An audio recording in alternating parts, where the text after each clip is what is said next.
All right. I got head coach Brad Brownell. Yeah, terrific offensive performance today. Really, really pleased with the way our guys played. Bryant just does so many things, different presses, different zones, zone to man, that you got to be organized. And, we're coming off a high turnover game. To play these guys with this many possessions and only have 7 was outstanding. And we got really good play from a lot of players. Our bench was good. I thought Chase and Ian and Nas were all really good off the bench for us. Alex made a couple of buckets. That was good too. So those guys helped contribute when we needed them. Certainly our starters played well. Hunter and PJ were good. Nick was great with his 7 assist night, only 1 turnover with all the pressure and things that he was dealing with. So Bryant showed how electric they can be. They've got 3 guys that can go get 25. And, our idea was, hey, we can have 1, but like if they get 2 up there, it could be a hard night. And in the first half, when Childs was hitting the threes, it was looking like it might be that way. So we made a couple of adjustments, did a better job defensively in the second half, and pulled away for a really nice win. Coach, go ahead. What did you have to do specifically to kind of clamp down on Childs and kids there? Well, part of it was just our guys. You talk to guys about how fast they are. And, when you have a 2-day prep, you really, because you're coming off a emotional, hard game against Wofford that took a lot out of your guys, it's like it's hard to practice transition defense, like sprinting back. You want to make sure they have their legs for the game. And so, you talk about it, but you don't do as many drills as you'd like. You maybe do 1 or 2 little quick ones. And then all of a sudden it's real life, and man, they're faster than we thought, coach. Yeah, because they leave, when the shot's in the air, and if you're not moving when the ball's in the air, we're in trouble. And they're playing zone. So, the guy guarding you might not be exactly near you. And so you got to make some adjustments. We had to make some adjustments as coaches to help our guys. And I thought we did that, the longer the game wore on, but they got off to a decent start. And then when Childs got hot, it was hard to guard them.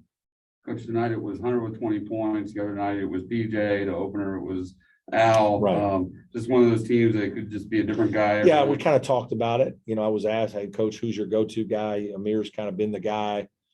I don't know that we have one. I think we have several guys that can score. I think we have a bunch of guys that can shoot. We have guys that can make some plays. So we have some balance, which is really good.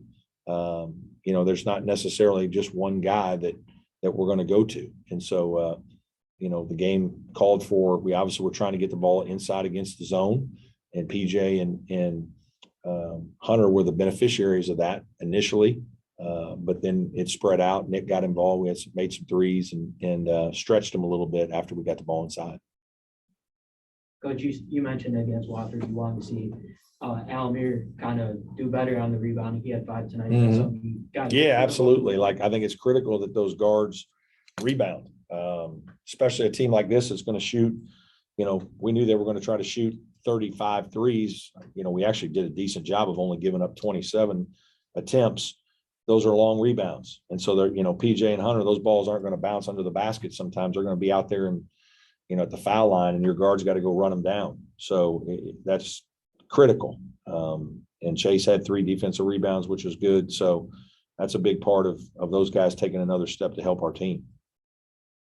19 turnovers against Wofford, just 7 tonight, and against the press, as you mentioned. How much of an area of an emphasis was that in practice? It was a lot. We did basic partner passing. We did pivoting, jump stopping. We worked against trapping. We worked against, hardened backs against pressure, back tipping, looking up. I mean, you name it, we worked on it for 2 days. That's, that was our emphasis. And obviously it paid off. This was really a good performance by our team, and that's the first thing I said to him was, hey, if we can keep it at 7 turnovers, we're going to have a much better offense this year. So credit to our players for doing a good job. Brad, this is Matt. Obviously, you're not going to shoot 56% from 3 every game, but do you feel like you have a lot of good shooters who can have more nights like this, and this can happen somewhere? I hope so. I do feel like we have a lot of guys that can shoot and stretch the court and space you a little bit, and that's one of our strengths. And so, when we're passing the ball well to each other on time and on target, that's helping with that. Now, obviously, when you're playing against a team that is more pressure oriented, if you can handle it and get it out and get it down cross court and down, or middle and cross court, you're going to get some open ones. And so your feet are set. And if you make a good pass, you're going to make some. Whereas sometimes against man, it's more on the move. And so I thought we did a good job, got some, a few more driveway jump shot type shots tonight, and guys made them. 3 games in, Coach, leaving home, going to the Charleston Classic. Is this about as good a start as you could have hoped for, just from a cohesion standpoint? Yeah, absolutely. I mean, it's hard to win 3 games in a row in a week, 2-day preps. There's a lot of teams losing these games, and it's, these are challenging games. Guys are, in school all day. We had three days where we had class and we're playing. We're doing morning shoot around at 7:15 in the morning. So it's been a lot. It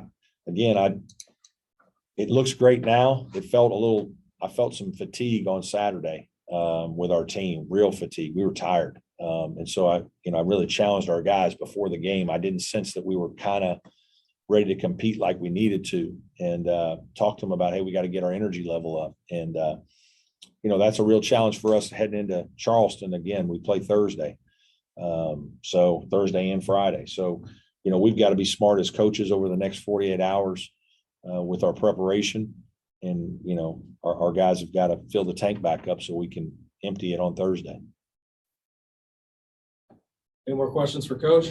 Brad, you guys are about to obviously take a step up in competition. Yeah. Just what do you feel good about going into Thursday?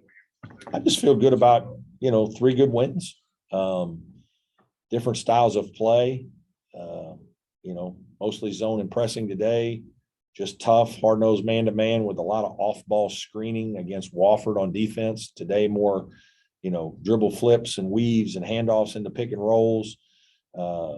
Presbyterian, a lot of set plays and some ball screen stuff. So we've guarded a lot of different type of things. We've had to play against different styles, which is what we set out to do. So hopefully in the couple of days that we have to get ready for these teams, it's not the first time we're dealing with a lot of what we see. There'll be some new things for sure, but hopefully that was part of what we were trying to accomplish these 3 games. What concerns you maybe still going into Thursday? Well, turnovers are still going to be, that's a point of contention. You got to take care of the basketball. And we were great tonight. We were really bad against Wofford, and we were just okay against Presbyterian. So that's part of it. I want us to continue to develop our bench. Our bench needs to continue to give us good minutes and be productive like they were tonight. If that happens, that really big shot in the arm for our team. I know PJ only played 24 minutes, but it would be nice to have him stay out of foul trouble, like he was against Wofford. Yeah. You dealt with it so much with him here over the last couple of years. Yeah, those are hard situations, and I think that's a huge learning curve for PJ. Like, he needs to understand he can't, because his second, third, and fourth foul in the Wofford game were bad fouls. Like, they were immature, soft fouls, and he's too important a player. But he's a young kid. He's a sophomore. It's his first time to start. He's played 3 games as a starter. He's doing great. He's a great kid to coach. He's unbelievably coachable. He wants to be good. He's working at it, and he's talented. So, if he keeps doing the right things and maintains his focus, he's gonna have a heck of a career. What's going on in the redshirt field? Yeah, just we have a lot of perimeter players right now. I really think Josh is going to be a good player. I really like him as a person and player. And, I just, for a kid like that to play 80 minutes this year, 120 minutes and burn a year, it's like I told him, hey, man, in this day and age where you can go get transfers, like when your coach tells you that he wants to redshirt and he wants to spend 5 years with you, that means he thinks you're going to be good. That's otherwise you just, hey, we'll play him 100 minutes. See how it goes. We can always get somebody down the road, whatever. Like, no, I like that kid. He's from Columbia, South Carolina, a Clemson degree, and a 40-year relationship with this school is what he should be thinking about. And that's hard because you don't get to play right now and you want to play. And, there's some sacrifices you make. But in terms of what's best for him in his life for the rest of his life, it's to play a fifth year at Clemson, fourth and fifth year, be a primary player, have a heck of a career, and then have a relationship with this school for the rest of his life and feel really good about his experience. And so I just think he's going to be a really good player for us. I don't want to waste a year on him. If somebody gets hurt and we get low on numbers, hey, we might throw him out there because he's got great athleticism, but he's young and he's immature, and some of the stuff is happening a little fast for him. But he's got big upside. Did they give you an explanation about that flagrant on PJ? Oh, you couldn't really see. Nah, I didn't really see much of it. I know he fell down and he grabbed his arm or grabbed his leg or grabbed him, kind of held him on the way down. And I don't think it was much. This day and age, that's monitor. Any more questions for Coach? Brad, with David and Go ahead. Sorry, I was just gonna ask with Collins and Bohannon, just has it about been what you expected through 3 games with those guys? Anything they've done that pleased you or surprised you or anything? Well, they're both competitive guys and they're physical guys. And I think they bring an element of physicality to the team and to our games that we desperately need. That's some of that doesn't show up as points or rebound. It's just when a guy drives and you put your big body on him and he doesn't get a shot up and he's got to pass it out, right? Like that's where if it's a smaller guy, they just shoot over top of him or bang him around. And then, those guys make some aggressive plays themselves that create offense for us. So, yeah, they've done well. Kind of probably about what I expected. And, I'm excited to see how they continue to develop through the season. All good? Thank you, Coach. Thanks, everybody. Thank you. Okay, thank you. Appreciate that.